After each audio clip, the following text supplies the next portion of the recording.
दोनों मंचों पर उपस्थित परम श्रद्धेय संत चरण, उपस्थित नागरिक सज्जन, माता भगिनी, अपने प्रदेश के आदरणीय मुख्यमंत्री जी सहित सभी संतों के सारगर्भित और ओजपूर्ण वचन आपने सुने हैं। गीता को जीना है। आज ये कार्यक्रम करेंगे और हो गया गीता से संबंधित हमारा कर्तव्य, ऐसा नहीं है। इस कार्यक्रम में हम इसलिए उपस्थित हैं कि हमको गीता जीनी है, और इसलिए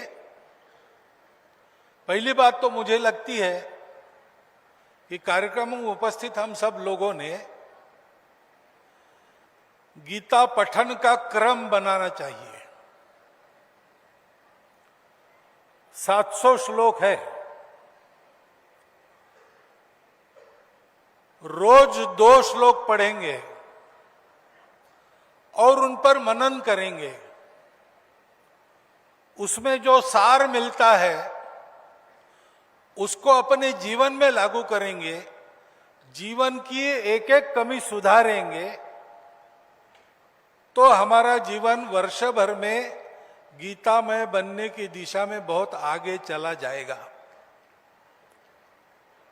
और उसकी आवश्यकता है, क्योंकि कुरुक्षेत्र पर जैसे अर्जुन मोहग्रस्त हुआ था, वैसे आज सारी दुनिया जीवन के रणांगण में भयग्रस्त होकर, मोहग्रस्त होकर, रास्ता सूझ नहीं रहा है, इस अवस्था में बैठी है। आगे नहीं जा रही, दौड़ बहुत रही है, परिश्रम बहुत हो रहा है, पसीने छूट रहे, प्राण कंठ में आ गए, परंतु 1 इंच भी आगे नहीं बढ़ रही। जैसे 1000 साल पहले युद्ध होते थे, वैसे युद्ध आज भी हो रहे हैं। जैसे 1000 साल पहले मनुष्य की क्षुद्रता, मनुष्य की लालच, मनुष्य का क्रोध, द्वेष, इसके सामर्थ्य के चलते सब प्रकार के गुनाह, अपराध समाज में चलते थे, वैसे दुनिया में सर्वत्र चल रहे हैं।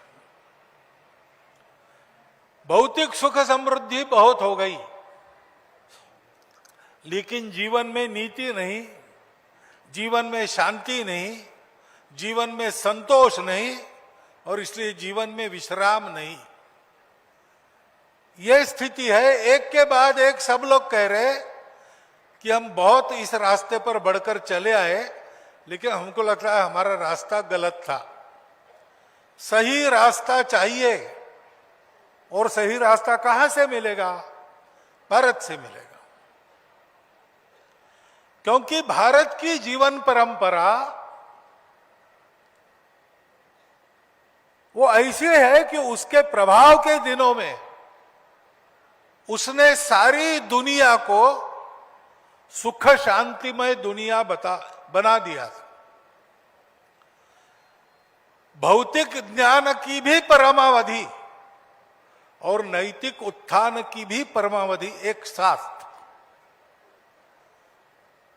जीवन में अर्थ काम की कोई कमी नहीं, फिर भी सारे लोग धर्म से परस्पर व्यवहार करते हुए मोक्ष की ओर अपने जीवन को अग्रसर कर रहे हैं। इस प्रकार का अपने देश का चित्र था, और उसी का अनुकरण सारी दुनिया करने के कारण सारी दुनिया में कम अधिक ऐसी स्थिति रही। 1 साल 2 साल नहीं, 3000 साल तक। उस जीवन को दुनिया चाहती है, और दुनिया जानती है कि भारत के पास ये ज्ञान है। और श्रीमद् भगवद गीता युगों युगों के जीवन के अनुभव से भारत में जो ज्ञान स्थिर हुआ है, उस ज्ञान का सारांश है सर्वोपनिषदो गावो दोग्धा गोपाल नंदना। सत्य के निकट बैठकर जो ज्ञान प्राप्त किया, अनेक धाराएं चली, अनेक संप्रदाय चले, अनेक नियम व्रत आदि चले, उन सब का जो निचोड़ है वो भगवत गीता में बताया गया। क्योंकि आज जैसे दुनिया लड़खड़ा रही, वैसे अर्जुन भी लड़खड़ा रहा था। और अर्जुन डरपोक आदमी नहीं था।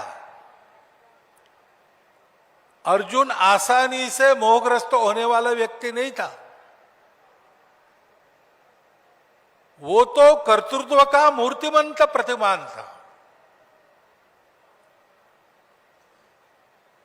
अत्यंत विपत्ति के क्षण में भी जहां सारी बातें लगती हो कि अपने खिलाफ है, वहां भी अपने धैर्य को न खोते हुए वो विजय प्राप्त करने वाला था। उसका एक नाम ही विजय है।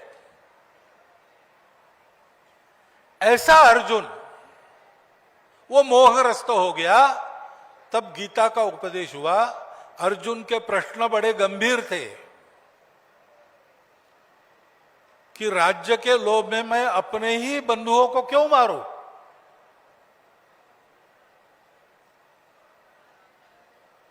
इनको मारने के बजाय मैं भिक्षा मांग के उधर निर्वाह करूं, ये ज्यादा अच्छा है।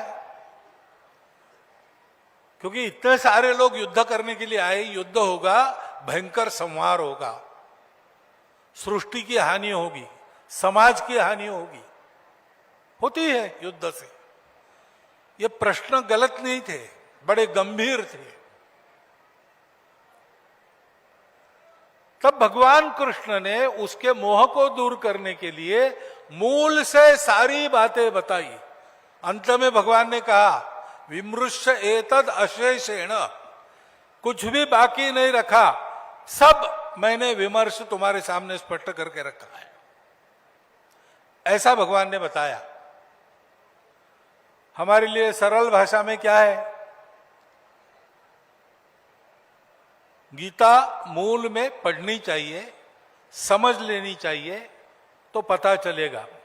और गीता का और एक गुण विशेष ऐसा है कि हर बार आप चिंतन करते हो तो हर बार आपको नई बात मिलती है जो अभी के आपके स्थिति में आपको उपयोगी लगती है। क्योंकि वो सब कुछ है, उससे सदा सर्वदा सब परिस्थितियों के लिए सब उपाय मिलते हैं। भगवान ने पहली बात बताई कि तुम समस्या को टालने का प्रयास कर रहे हो, भागने का प्रयास कर रहे हो। पहली बात है, भागो मत, खड़े रहो। समस्या आई, उसका सामने से मुकाबला करो। समस्या का निदान पाना है तो दाएं बाएं नहीं देखना है, समस्या के अंदर घुस के निदान करना पड़ता है। और इसलिए खड़े रहो, भागो मत। अब तुमको लग रहा है कि यह सब ऐसा होगा वैसा होगा, हमारे लोग मरेंगे, मैं इनको मारूंगा, तो सुन, तुम मारने वाले जिलाने वाले तुम कोई नहीं हो, करने वाला अलग ही है। ये तुम्हारा अहंकार बोल रहा है कि मैं कर रहा हूं। जिसकी इच्छा से होता है उसको देखो तो तुम पाओगे कि कोई मरता नहीं, कोई मारता नहीं। क्योंकि जो मरता मारता है वो तो ऊपर का चोगा है, कपड़े हैं जो बदले जाते हैं। युद्ध नहीं होगा तो भी बदले जाएंगे, युद्ध हुआ तो भी बदले जाएंगे। जातस्य ही ध्रुवो मृत्युर, जिसका जन्म हुआ उसका मृत्यु अटल है। और इसलिए जन्म मरण के लाभ हानि का विचार करके अपनी नीति नहीं देखना। लड़ो। और जब आप जैसे योगी जी ने कहा कि धर्म के आधार पर तुम संघर्ष करते हो, परिणाम जो भी होगा, तुम्हें सफलता मिलेगी कि असफलता मिलेगी, जो भी होगा तुम्हारे लिए लाभ का ही होगा। हतो वा प्राप्स्यसि स्वर्ग जित्वा वा भोक्ष्यसे महीम। अन्याय असत्य के सामने सर झुका के जीने के बजाय एक क्षण बिजली के जैसा चमक कर उसके बल के सामने नष्ट हो जाना भी कितनी बड़ी कीर्ति प्राप्त कर देता है। 1857 के हमारे वीर, स्वतंत्रता के लिए अपना सर्वस्व न्यौछावर करने वाले क्रांतिवीर, उनके करने से अंग्रेज उस समय हारा नहीं। एक तरह से देखते हैं, आजकल लाभ हानि का तराजू जो मिलता है उसमें तोलकर देखते हैं तो चंद्रशेखर आजाद ने क्या किया भाई, क्या कमाया? कुछ नहीं कमाया। बूढ़ी माता जी गरीब थी, उनकी सेवा नहीं की, दर दर भटकते रहे और अल्फ्रेड पार्क के मैदान में गोली खा के मर गए। ये कोई जीवन है? लेकिन ये जीवन ऐसा है जिसका युगों युगों तक हम लोग स्मरण करते रहेंगे और उससे प्रेरणा लेते रहेंगे, क्योंकि सफलता असफलता मायने नहीं रखती। भगवान ने कहा है, अधिष्ठानम तथा कर्ता करणम च पृथक विधम विविधाश्च पृथक चेष्टा। ये चार मनुष्य प्रयत्न की बातें हैं। उत्तम विचार चाहिए, उत्तम अधिष्ठान चाहिए, कार्यकर्ता कुशल चाहिए, ठीक ठीक कार्य पद्धति चाहिए और अन्य प्रयास पूरक करने पड़ते, वो सारे प्रयास चाहिए। लेकिन ये होने के बाद भी दैवम च एव अत्र पंचमम, भाग्य की भी एक बात रहती है। तो भाग्य तो जैसा है वैसा है, उसकी चिंता क्या करना? अपना पुरुषार्थ पक्का करना। अपना पुरुषार्थ पक्का है तो भविष्य का भाग्य उससे बनेगा। चार के पीछे भाग्य पांचवा चला आता है। अभी यश है अपयश है, इसकी चिंता क्या करना? लड़ते रहना। और लड़ना है दुश्मनी करके नहीं, खुन्नस से नहीं, द्वेष से नहीं, तो धर्म के लिए लड़ना है, मेरे लिए नहीं लड़ना है। मेरे लाभ हानि का विचार नहीं है, धर्म रक्षा का विचार है। और जैसे बताया गया, वो धर्म है समाज की धारणा करने वाला धर्म, सबको साथ रखकर सबको उन्नत करते हुए सबको जिलाने वाला वो धर्म। सबका कल्याण हो इसलिए मैं मेरे व्यक्तिगत हित की बलि देता हूं। मैं मेरे प्रिय व्यक्ति को भी वो अधर्म कर रहा है इसलिए दंडित करता हूं। मेरा मित्र है तो भी मैं क्षमा नहीं करूंगा, तो वो मित्र द्रोह नहीं होता है, क्योंकि मैं धर्म के लिए करता हूं, स्वार्थ के लिए कुछ नहीं करता हूं। बहुत अच्छे बड़े काम भी अगर स्वार्थ से किए जाते हैं तो उनका फल अच्छा नहीं होता। और छोटा सा भी काम आपने किया लेकिन वो परार्थ के लिए किया, परोपकार के लिए किया, सेवा के लिए किया, तो स्वल्पमल्पस्य धर्मस्य त्रायते महतो भयात्। और इसलिए विचार करो, जियो, सबका विचार करके जियो, केवल अपना विचार मत करो। उसके लिए कर्म करना पड़ता है। कर्म से किसी को छुट्टी नहीं है। कुछ नहीं करेगा तो 2 वक्त खाना तो खाएगा ही। वो खाना खाने के लिए कमाई नहीं करेगा तो भिक्षा तो मांगनी ही पड़ेगी, दान तो मांगने ही पड़ेंगे। कर्म से छुट्टी नहीं है। लेकिन ज्ञानवान होकर कर्म करो, भक्ति पूर्वक कर्म करो। जो भी आप जीवन में करते हो सोच समझ के करना।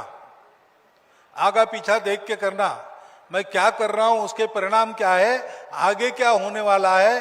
अभी ये बहुत अच्छा दिखता है, लेकिन 3 प्रकार के सुख जो बताए गीता में, सात्विक सुख का वर्णन किया है, यत्तद अग्रे विषमीय परिणामे सुखोपमो।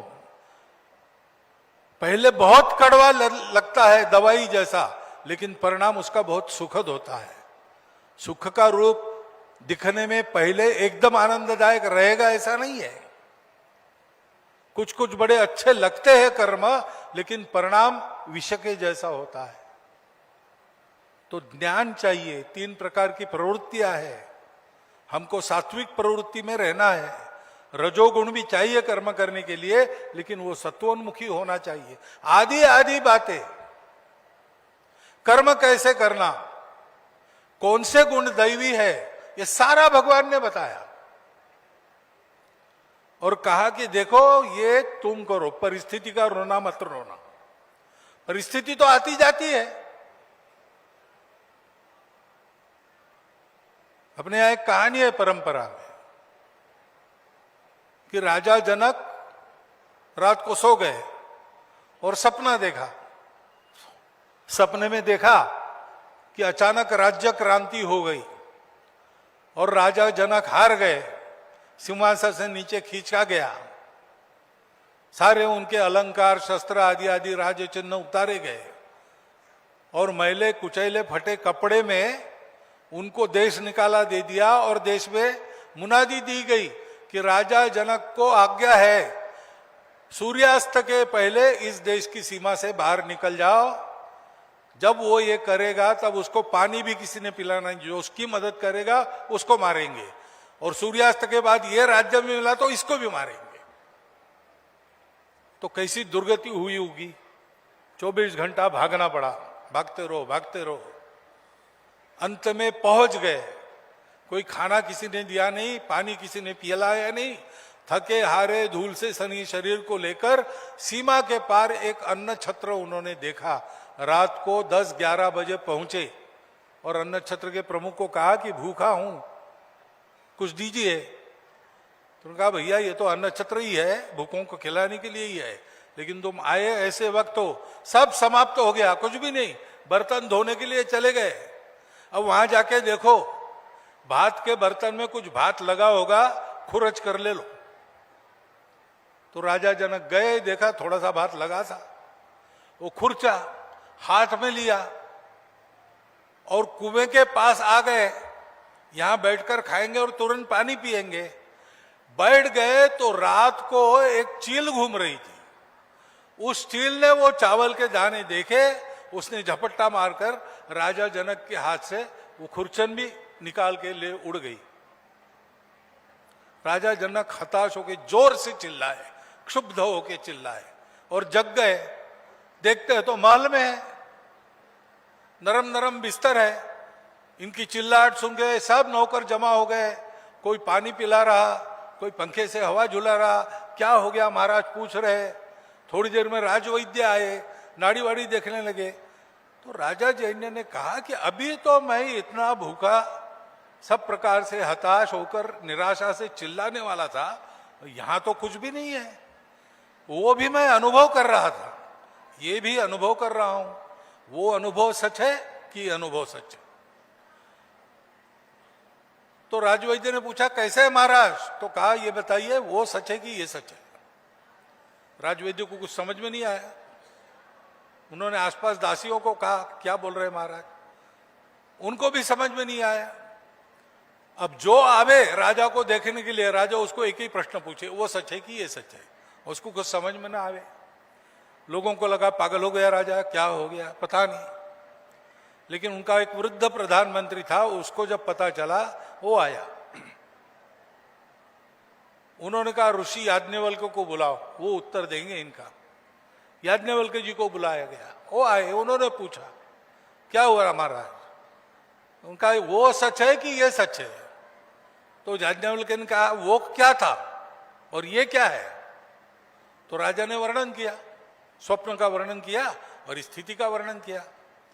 फिर याज्ञवल्क्य ने पूछा कि ये सब वो तुम्हारे शत्रु विजयी होकर तुम्हारी दुर्गति कर रहे थे और चील तुम्हारे हाथ का झपट्टा मार के छीन रही थी, तब तुम थे क्या? बोला मैं था, मैंने अनुभव किया। तो बोले अब ये कुछ नहीं है, सब प्रकार के सुख हाथ जोड़कर तुम्हारे लिए हाजिर है, तब तुम हो कि नहीं? तो बोला मैं हूं, और वो नहीं है। तो बोले जब ये था तब वो नहीं था, वो था तब ये नहीं था, ये असत्य है। लेकिन वहां भी तुम थे, यहां भी तुम थे, तुम सही हो, तुम हो। परिस्थिति आती जाती है, हम है उसको झेलने वाले। तो अपने आप को जानो, हम है यानी हमारा शरीर तो 100 साल रहेगा, उसके बाद वो भी जाएगा, लेकिन हम रहेंगे। ऐसे हम व्यक्ति के नाते हमको समझे, हम देश के नाते भी हम क्या है उसको समझे।